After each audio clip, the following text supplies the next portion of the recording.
Every experience, victory or failure, holds wisdom.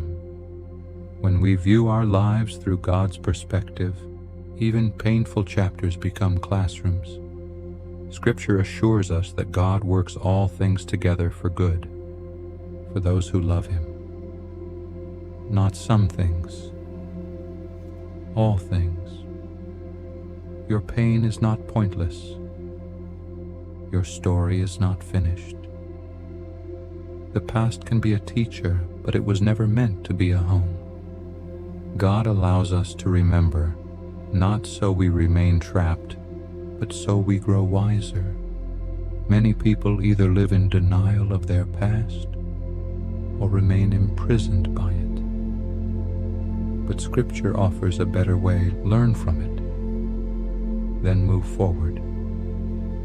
The Bible often calls God's people to remember, not their failure, but God's faithfulness through it. Deuteronomy 8:2 says, "Remember how the Lord your God led you all the way, to humble and test you in order to know what was in your heart." God does not remind you of the past to condemn you. He reminds you to show how far He has brought you. When memory produces humility and gratitude, it is working for good. There is a difference between reflection and fixation. Reflection brings insight. Fixation steals peace. The Apostle Paul understood this tension deeply. He had a painful past, persecuting believers, yet he refused to live there. In Philippians 3:13-14 he writes, "Forgetting what is behind, and reaching forward to what is ahead, I press toward the goal." Paul did not erase his past. He refused to be ruled by it. One of the enemy's greatest lies is that failure defines destiny. But Scripture repeatedly tells a different story. Proverbs 24:16 reminds us, "Though the righteous fall 7 times, they rise again." Falling is not failure. Staying down is. God measures righteousness not by perfection, but by perseverance. What the enemy intends to destroy you, God uses to strengthen you. Joseph's life is a powerful example. Betrayed by his brothers, falsely accused, imprisoned unjustly. Yet Joseph declares in Genesis 50:20, "You meant evil against me, but God meant it for good." Joseph did not deny the pain, but he refused to live in bitterness. He allowed God to rewrite the story. Wisdom grows when we are willing to look back honestly, without punishing ourselves. Psalm 32 verse 8 says, "I will instruct you and teach you in the way you should go. I will counsel you with my loving eye on you." Notice this. God teaches with love, not condemnation. When God corrects, it is always to protect your future. Many people relive yesterday's mistakes because they have not accepted today's mercy. Yet Scripture tells us in Lamentations 3:22-23, "For His mercies never fail. They are new every morning." Yesterday's failure does not cancel today's grace. Each day is an invitation to begin again. The goal of reflection is wisdom, not bondage. Ecclesiastes 7:10 warns us, "Do not say, 'Why were the old days better than these?' For it is not wise to ask such questions. Living backward distorts perspective. God calls us forward. Every experience, joy or sorrow, can produce growth when surrendered to God. Romans 8:28 assures us, And we know that in all things, God works for the good of those who love Him. Your past becomes valuable when it teaches discernment, compassion, and faith. What once hurt you can now help someone else. Growth happens when lessons lead to obedience. James 1:22 reminds us, "Do not merely listen to the word and so deceive yourselves. Do what it says." Learning without action keeps you stuck. Learning with obedience moves you forward. Peace lives in the now, not in yesterday. Jesus invites us in Matthew 6:34. Do not worry about tomorrow, for tomorrow will worry about itself. God gives grace for today, strength for today, direction for today. Stillness is not inactivity. It is trust.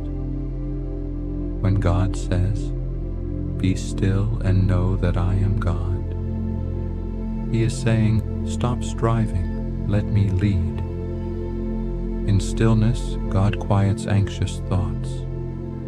In prayer, He replaces worry with peace. This is where transformation happens.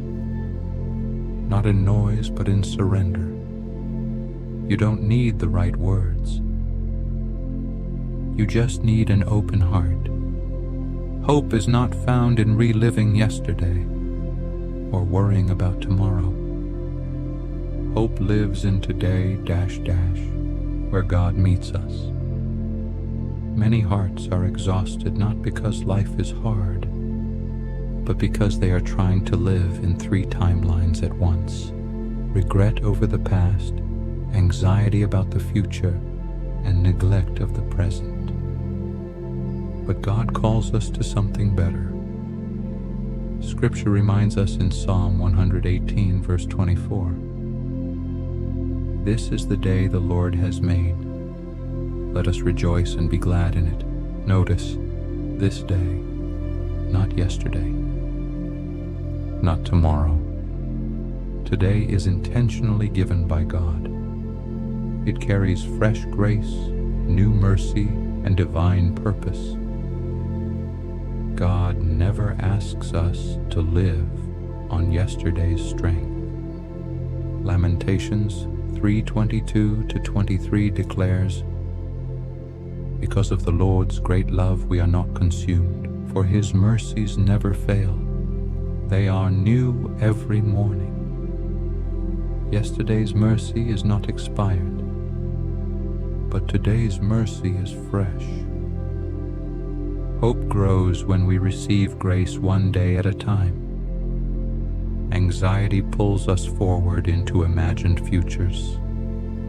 Regret pulls us backward into remembered pain. But Jesus gently anchors us in the present.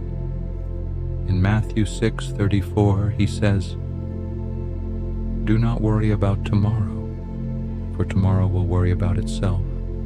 This is not denial. It is trust. God gives strength for today's battles, not tomorrow's fears.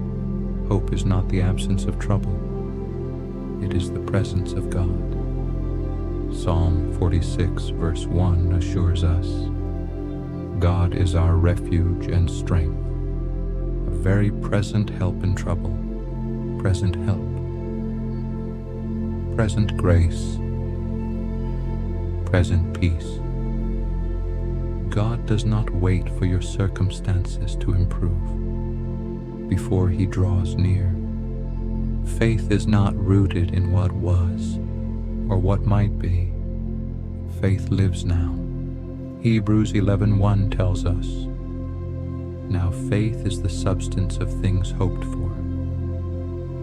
Hope anchored in faith transforms today, even before tomorrow changes.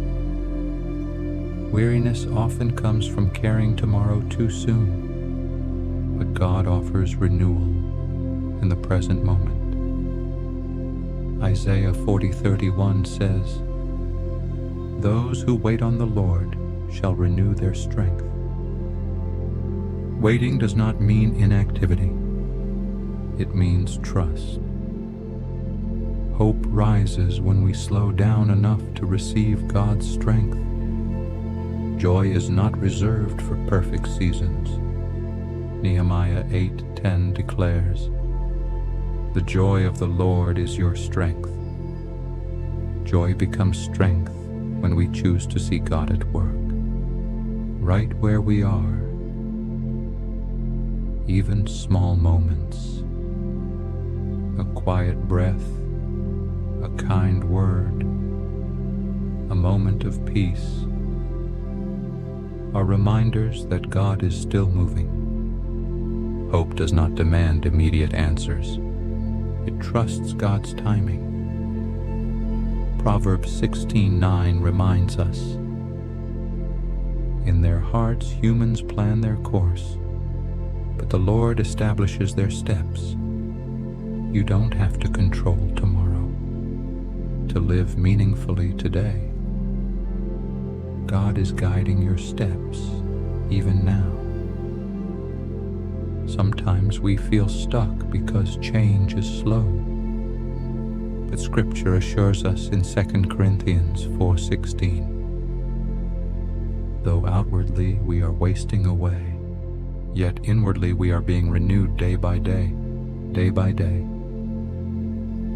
Quietly, faithfully, God is doing more than you can see.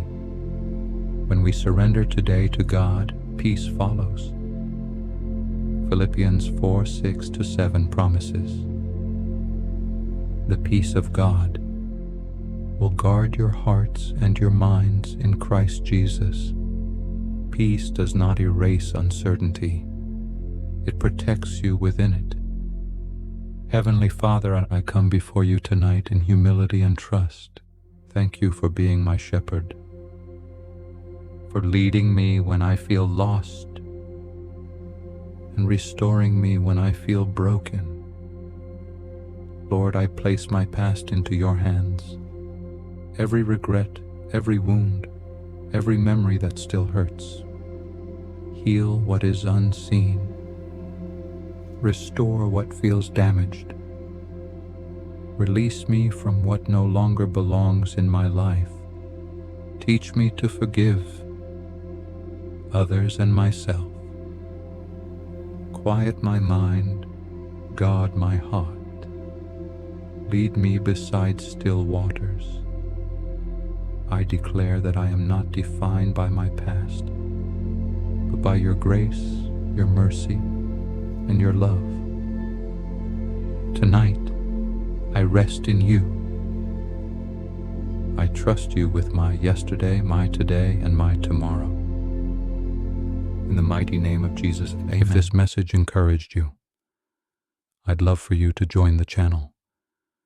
Subscribe here for more faith-based encouragement in Scripture. God bless, and see you on our next devotion.